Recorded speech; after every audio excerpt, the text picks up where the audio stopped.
රටේ තරුණ තරුණියෝ හැමෝම මාර ලොකු විශ්වාසයක් තමයි චීවරය ගැන තරුණ භික්ෂුන් වහන්සේලා හැටියට අපි ගැන මේ වෙලාවේ තියලා තියෙන්නේ. එහෙමයි. මේ අදත් එහෙමයි හාමුදුරුවනේ එදත් එහෙමයි. මේ සිවුරට කොච්චර එක්කහු වෙනවද කියනවා නම් සිවුරේ බලපෑම ගැන මේ කියන්නේ. එහෙමයි. රටක් විතරක් නෙමෙයි. එක ජාතියකට කොටු වෙච්ච පිරිසකුත් නෙමෙයි. එහෙමයි. ජාති ભેදයකින් තොරව බොහෝ මිනිස්සුන්ගේ මතිමතාන්තර සුමගට ගන්න පුළුවන් ප්‍රබල අවියක් තමයි සිවුර කියලා කියන්නේ. එහෙමයි. හොඳටම පැහැදිලි සිවුරට කොච්චරනම් එක්කහු වෙනවද කියන එක හන්තානම් මේ සම්බුද්ධ ශාසනයේ චිරස්ථිතිය වෙනුවෙන් ඉදිකරන මේ දැවැන්ත විහාර කර්මාන්තනේ. එහෙමයි. මේ තේවත්ත වටා එක්කහු වුණා නෙමෙයි මේ සිවුර වටා එක්කහු වෙච්ච නෙමෙයි තියෙන්නේ. එහෙමයි. එතකොට ලෝකයක් දන්නවා මේ දවස්වල ධර්මදේශනාවලට තරුණ මහත්තුරු එකතු වෙන තරම්. දසදහස් මන් දැන්නක මේ ඊයේ පෙරේදා මේ දකුණේ 15000ක විතර තරුණ පිරිසක්. 15000කට වඩා වැඩි පිරිසක් මේ සිවුරට එකතු වෙන්නේ. ඒ වගේම අපේ දැන් බස්නාහිර වැඩමුළුවට තරුණ තරුණියෝ 20000ක විතර පිරිසක්. මම කියන්න හිටියේ. එතකොට මේ ලංකා ඉතිහාසයේ කිසිදු පුද්ගලයෙකුට ඒ රැස් කරන්න බැරි. අපි දන්නවා කවුරු රැස් කරනවා නම් බස් දාන්න ඕනේ, කණ්ඩ බොණ්ඩ දෙන්න ඕනේ. තව දේවල් සපයන්න. ඒක ලොකු කැම්පේන් එකක්. එහෙමයි. නමුත් බොහෝ දෙනෙක් මිනිස්සු තමන්ගේ අතින් වියදම් දරාගෙන සමහර අඥාන මිනිස්සු මොන කතන්දර කිව්වත් හාමුදුරුවනේ එක්කහු වෙන්නේ සිවුරටනේ. එහෙමයි. ඒ හින්දා මේ සිවුරට එක්කහු වීම කවදාවත් හාමුදුරුව අවභාවිතා කරලා නැහැ ඒ පිරිස. එහෙමයි. ඒකට හොඳම සාධකයක් තමයි මේ ඉඳගෙන අද කතා කරන මේ හන්තාන. ලෝකයක් මිනිස්සුන්ට වඳින්න තව අවුරුදු 100ක් එපිටින් එහාට ගියත් මේ සම්බුද්ධ ශාසනය බැබලෙන්න වැජබෙන්න ඕන කරන මේ කන්ද උඩ ඒව අපූර්වට ඒ කර්මාන්තය නිර්මාණය වෙලා තියෙනවා. එතකොට මින් මතුවටත් කවදාවත් හොඳක් මිසක්කම් වැරද්දක් වෙන්නේ නැහැනේ. අනිවාර්යයෙන්. ඒ නිසා ලෝකෙටම දෙන්න තියෙන පණිවිඩය තමයි මිනිස්සුන්ට හොඳට හිතන්න පුළුවන්. මිනිස්සුන්ට මේ තැන්වලට ආපුහම ඒවා හොඳට තේරෙනවා. දකින්න පුළුවන්.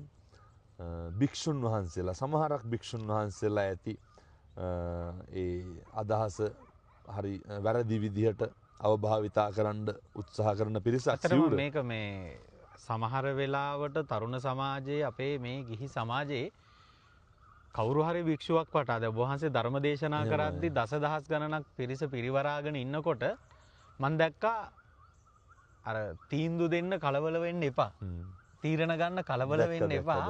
තව ටික කාලයක් බලන්න ඕනේ මුලදී ඔහොමයි. ඒ කියන්නේ ඒගොල්ලෝගේ ඒ අදහසින් අපිට තේරෙනවා ප්‍රාර්ථනා කරන්නේ මොකද්ද ඉක්මනින් අයහපතමයි පරිහානියමයි ප්‍රාර්ථනා කරන්නේ. බිඳ වැටීමම ආරම්භයේම අපේක්ෂා කරනවා.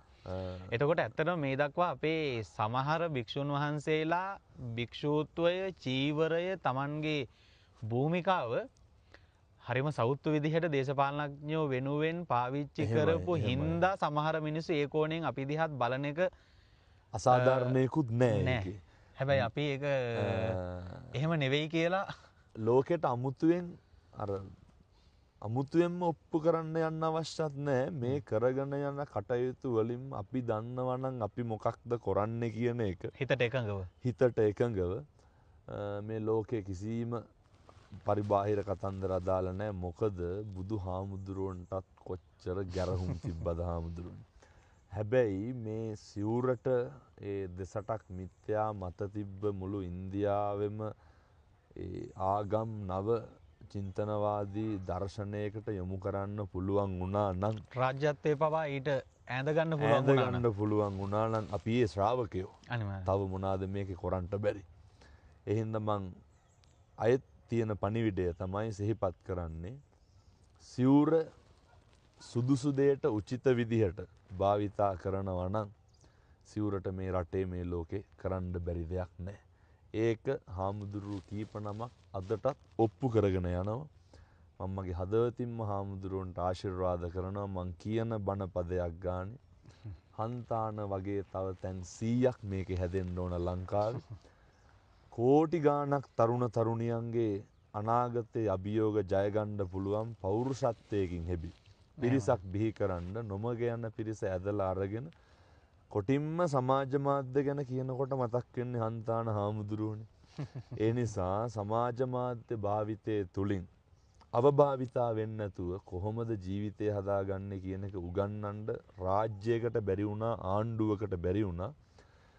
නමුත් ඒක හාමුදුරුවෝ කරනවා. ඒ නිසා මේ වෑයම හුදෙක් මේ සසුනත් සමාජයත් ලංකාවත් මිනිස්සුන්ගේ සුගතිය වෙනුවෙන් මිසක්කම් කාගේවත් කොන්ත්‍රාත් එකක් නෙමෙයි.